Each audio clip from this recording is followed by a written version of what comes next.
I want to say a few words about the current crisis in Iran. The EU has been maintaining and nurturing a very important agreement designed to prevent Iran from developing nuclear weapons.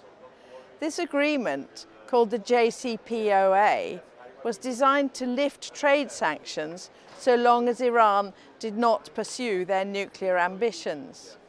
The agreement has been in jeopardy since the USA started playing difficult. Donald Trump unilaterally opted out of the deal in May 2018 and imposed extraterritorial sanctions on Iran, which is in violation of international law. Worse still, the USA has now provoked Iran further by the extrajudicial assassination of Qasem Soleimani.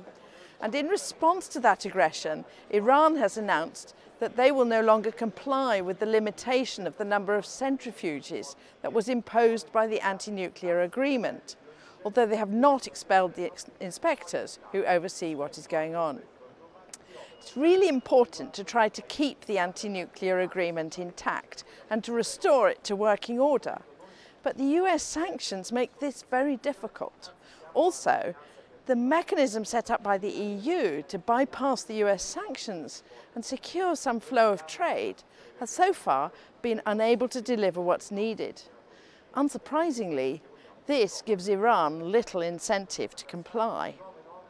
Yesterday, things went from bad to worse. Whereas the USA seemed to have stepped back from the provocation, a catastrophically inept statement from Boris Johnson seemed to encourage the idea that the existing anti-nuclear deal should be scrapped altogether.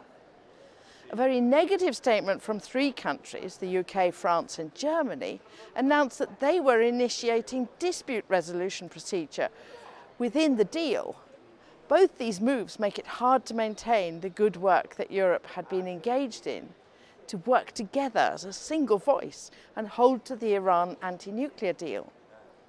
Meanwhile, we appeared to be heading for another Gulf War, fought with what would be by then potentially be a nuclear-armed Iran. But in practice it looks as if with care the EU may still be able to pursue diplomatic remedies to try to restore the functioning of the anti-nuclear deal. And Iran is currently leaving a window for that open. So we need to try to ensure that the UK does not rush into open warfare in alliance with the USA. Enabling the EU to do what it does best, to go the diplomatic route, to restore the limitations on Iran's nuclear capacity and to facilitate the promised trade that serves as our side of the deal, that would be the most desirable course of action.